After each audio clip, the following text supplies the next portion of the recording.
Seorang blogger saat ini sangat banyak dihadapi pada persoalan apakah ingin menjadi seorang blogger yang serius ataupun blogger yang hanya membagikan informasi tetapi tidak mendapatkan apa yang diinginkan oleh hati nurani dari blogger itu sendiri. Misalnya seperti ini, ketika Anda menulis blog, apa yang akan Anda harapkan? Apakah bersenang-senang saja ataupun ya udah berbagi kisah lalu ya sudahlah ditinggalkan begitu saja?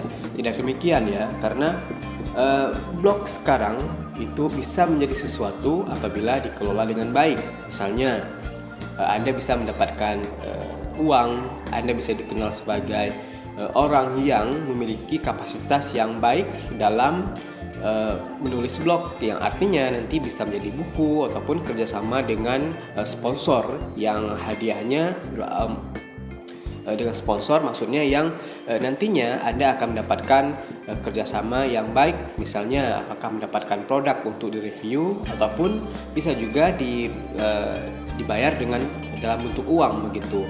Nah, sebagai seorang blogger kita harus meluruskan dulu nih, apakah kita hanya sekedar menulis saja ataupun kita menulis dengan kaidah yang sebenarnya. Jadi saya sempat menulis tentang sebuah tulisan yang saat ini menjadi populer di blog saya, yaitu cara meningkatkan DA dan juga PA blog agar bisa mendapatkan kerjasama dengan banyak sponsor. Apa sih sebenarnya DA dan PA blog itu? Secara simpel saja itu bisa disebut sebagai salah satu acuan seorang blogger itu mendapatkan ranking di Google dan juga di mesin pencari yang lain. Itu secara ringannya ya. Nanti secara lebih akuratnya lagi bisa dibaca-baca lagi. Tetapi simpelnya seperti itu. Dimana semakin tinggi semakin bagus, semakin rendah ya nanti sponsor akan mempertimbangkan kembali apakah mau bekerja sama dengan kita ataupun tidak.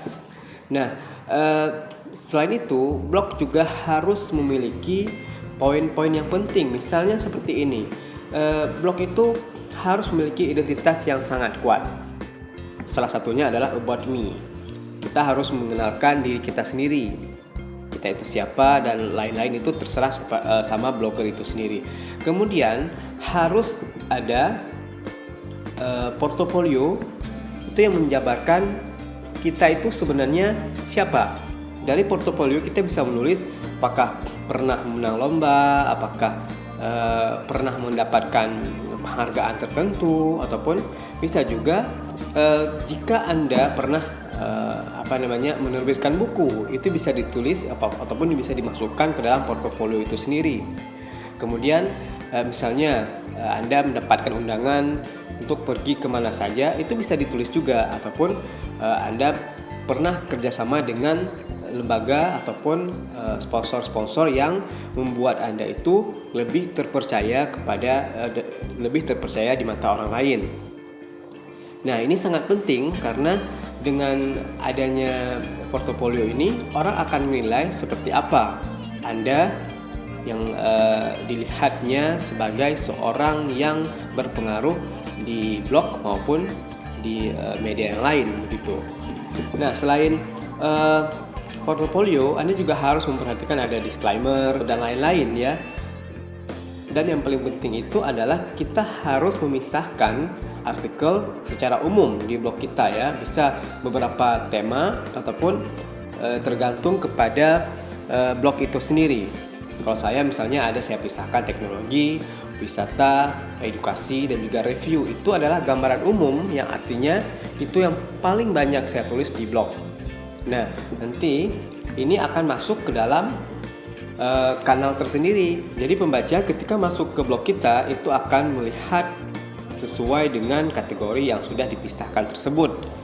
Nah, jika dia suka teknologi, maka dia akan membaca artikel-artikel yang berhubungan dengan teknologi. Itu terserah sama pembaca itu sendiri. Makanya kita harus memisahkan per kategori agar pembaca tidak bingung apakah dia ingin membaca yang teknologi ataupun ingin membaca yang kategori yang lain. Karena pembaca yang datang ke blog kita itu kan bermacam ya. Apakah yang gemar teknologi ataupun yang gemar wisata, traveler ya, ataupun yang ingin mencari yang namanya hal-hal yang bermanfaat, misalnya kayak kita membahas apa gitu ya tentang edukasi ataupun dan lain-lain. Kalau traveler itu banyak sekali yang bisa direview kalau misalnya kita sering jalan-jalan. Tapi kalau misalnya tidak sering jalan-jalan ya bisa diatur sendiri. Misalnya kita ingin menulis tentang pernah pergi kemana begitu. Kemudian kita buat dalam sebuah tulisan yang berbau traveler ataupun wisata, kemudian dipublish ya dan dimasukkan ke dalam kategori wisata. Nah, setelah yakin blog kita itu punya identitas tersendiri, kita harus membuat sesuatu yang berbeda. Misalnya seperti ini, ketika kita menulis, kita harus benar-benar memperbaiki konten yang kita tulis itu. Salah satunya, kita harus menulis lebih dari 1000 kata ataupun 500 kata. Itu sebenarnya standar ya, tetapi yang paling enak dibaca ataupun yang banyak sekali manfaatnya ataupun seperti ini, yang lebih terperinci ataupun detail itu di atas 1000 kata. Jadi artinya Google juga akan membaca, algoritmanya juga akan membaca bahwa 1000 kata itu artinya tulisan yang sangat baik, yang lengkap begitu. Nah, kita harus membiasakan menulis artikel-artikel di atas 1000 kata. Karena dengan demikian tulisan kita akan mudah sekali masuk ke halaman pertama ataupun halaman kedua dan seterusnya di mesin pencari. Jika kurang yakin, maka harus berlatih.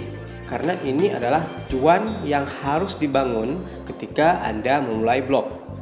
Nah, begini, saya pernah menulis di bawah 1000 kata, 500 kata, 300 kata dan seterusnya. Dan kemudian saya harus menghapus beberapa artikel, sampai 500 artikel saya hapus karena tidak sesuai dengan SEO. Jika Anda nanti pasang plugin tertentu di WordPress, itu ada icon warna hijau seperti ini. Saya pakai SEO ini, teman-teman pasti tahu SEO apa namanya. Nah, itu akan hijau seperti ini. Kalau tidak hijau artinya tulisan kita itu tidak SEO, artinya kita harus memperbaiki apa yang diminta oleh sistem SEO itu agar tulisan kita bisa masuk ke dalam mudah ya dipahami oleh mesin pencarinya. Nah, selain itu kita harus memahami juga bahwa menulis itu tidak asal kita menulis kemudian ya udah selesai gitu ya. Artinya kita menulis itu berjualan. Yang laku ya laku, ya enggak juga enggak laku gitu. Di SEO ini tadi sebenarnya 300 kata itu sudah boleh ya untuk masuk ke ranking pencarinya. Tetapi untuk lebih lengkap sebuah artikel ya harus di atas 1000 kata. Misalnya kita ingin menulis tip tertentu ataupun yang ini tentang cara meningkatkan DA ataupun PA sebuah blog. Itu artinya tidak mungkin kan saya harus menulis 300 kata yang artinya itu sangat pendek sekali dan tidak bisa menjabarkan semua yang diinginkan oleh pembaca. Setelah kita memahami dengan baik menulis itu berapa kata, kita harus pahami juga tentang tulisan H1 kemudian H2, dan ini artinya kita membuat subjudul. Subjudul itu kita sesuaikan dengan yang ditulis, sesuai dengan yang ditulis. Apakah kita ingin menulis seperti apa, itu harus sesuaikan dengan subjudulnya agar SEO. Jadi ilmu SEO itu bisa dicari di mana saja ataupun nanti kita bahas di konten yang lainnya. Sebenarnya untuk meningkatkan DA dan PA itu tidak cukup kita harus berwarna hijau ini saja, ataupun tidak cukup kita harus menulis 1000 kata. Tetapi kita harus memahami konsep yang lain. Salah satunya itu adalah menanam link kemana-mana saja. Nah, ini penting ya. Kenapa? Karena link yang kita tanam itu menjadi sebuah hal yang mendongkrak artikel kita di mata Google. Nah, jadi itu bisa dipertimbangkan ya. Jadi seperti ini. Link itu bisa ditanam di misalnya di medium.com ataupun kita kirim ke FIFA. FIFA ini adalah FIFA Log itu adalah salah satu kanal blog dari fifa.co.id. Ya, artinya kalau tulisan kita dimuat di FIFA ini, itu akan mendapatkan link yang sangat kuat untuk blog kita. Kalau belum ada akun, buat saja akun di FIFA log ataupun fifa.co.id, kemudian kirim saja artikelnya ke sana. Nanti kalau lolos dari editornya, maka akan dimuat dan linknya itu akan diarahkan ke blog kita. Kemudian selain dari FIFA, itu ada misalnya kayak kancil.com. Ini sangat simple. Kita hanya perlu daftar, kemudian login, kemudian ini ada identitas kita, dan ini ada submit link. Itu paling mudah. Jadi saya copy salah satu artikel ini, copy saja linknya.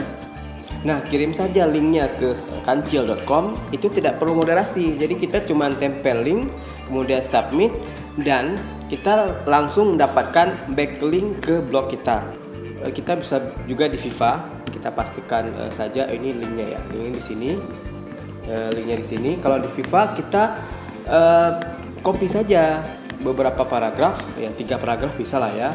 Tekan di badannya, kemudian judulnya bisa sama ataupun enggak, tapi itu dikirim saja nggak masalah, karena nanti editornya akan mengubah judulnya.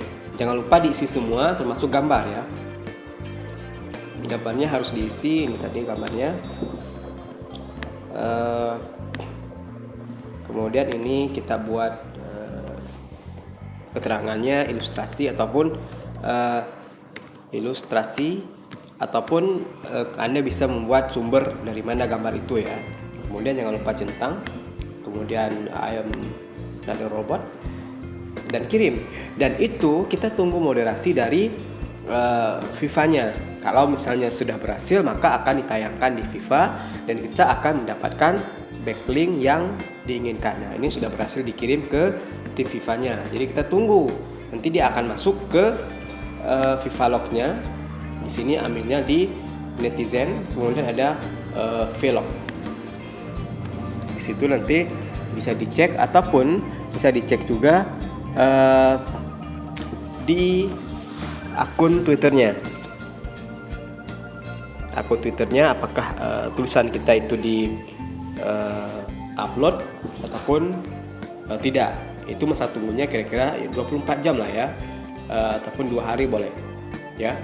Tapi paling cepat itu 24 jam. Jika 24 jam tidak ditayang, maka otomatis tulisan kita tidak tayang di FIFA. Untuk link eksternal ini, maksudnya untuk kita sebar link kemana-mana itu, kita bisa mencoba ke beberapa tempat yang lain ya.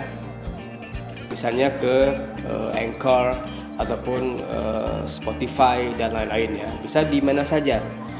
Misalnya share ke Facebook, share ke Twitter, share ke Pinterest, dan itu bisa dikerjakan oleh siapa saja. Dan ini bisa dibuat otomatis share-nya kalau di WordPress, dan itu kecil tapi sangat berpengaruh untuk blog kita ya. Selain diklik oleh orang, juga mendapatkan link dari media sosial yang besar.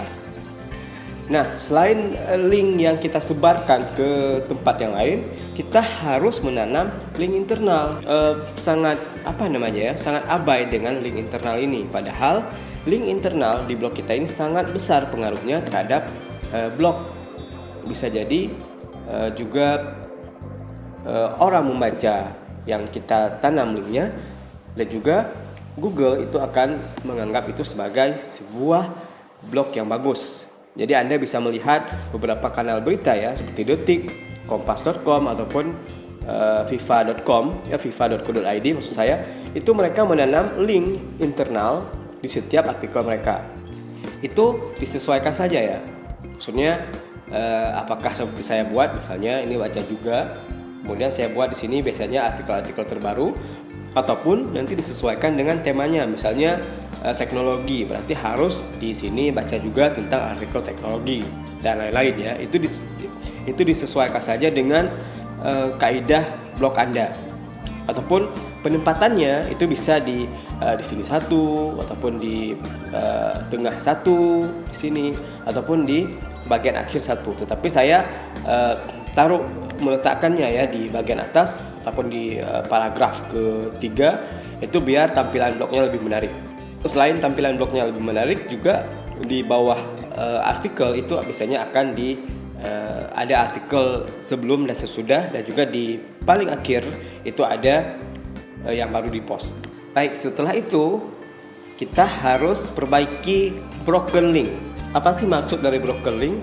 Broken link itu misalnya gini, kita di blog kita pernah menanam link orang lain ataupun link blog lain, website lain, yang kemudian blog lain itu ataupun website lain itu menghapus link yang ditujukan ke blog kita.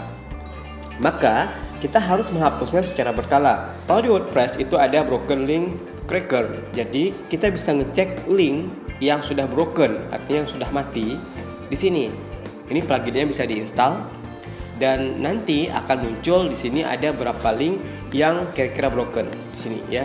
Ini no broken link karena saya sudah hapus. Begitu ada link yang broken, itu bisa kita unlinkkan ataupun kita hapus, ataupun hapus artikel kalau misalnya kira-kira tidak bagus lagi ataupun tidak relevan lagi. Tetapi saya sarankan jangan dihapus artikelnya, tapi di unlink saja. Sekedar berbagi pengalaman, saya pernah menghapus lebih dari 5.000 broken link di blog. Sebelum saya migrasi ke WordPress, saya masih pakai Blogspot ataupun blogger.com. Kalau di Blogger kita harus menghapus link ataupun broken link itu secara manual karena tidak ada plugin seperti ini, broken link cracker di Blogspot. Jadi bayangkan saya harus menghapus 5.000 broken link secara manual, dan itu menjadi spam di Google, makanya harus saya hapus. Begitu saya hapus, DA saya langsung naik dari 20 sampai ke 30. DA saya itu berhenti di 20 sangat lama sekali. Jadi ketika dihapus broken link langsung naik ke 30 dan bertahan sampai hari ini. Jadi kalau Anda sekarang mengabaikan broken link, segera hapus broken linknya, karena itu sangat berpengaruh kepada spam score ataupun berpengaruh ke hal-hal lain sebenarnya yang akan membuat blog Anda jadi sangat tidak berguna di mata Google. Nah, selain itu Anda bisa kunjungi blog orang lain untuk meningkatkan kepercayaan di mata Google. Jadi bisa sekedar mengunjungi blog lain itu untuk komentar ataupun untuk membaca. Nah, sekian dulu dari saya. Nanti kita akan lanjutkan lagi di bagian berikutnya. Apabila ada pertanyaan silahkan ditanya ataupun bisa langsung baca di link yang saya letakkan di bawah video ini. Jika Anda berkenan silahkan subscribe dan untuk mendapatkan informasi lainnya di episode berikutnya. Terima kasih, sampai jumpa lagi.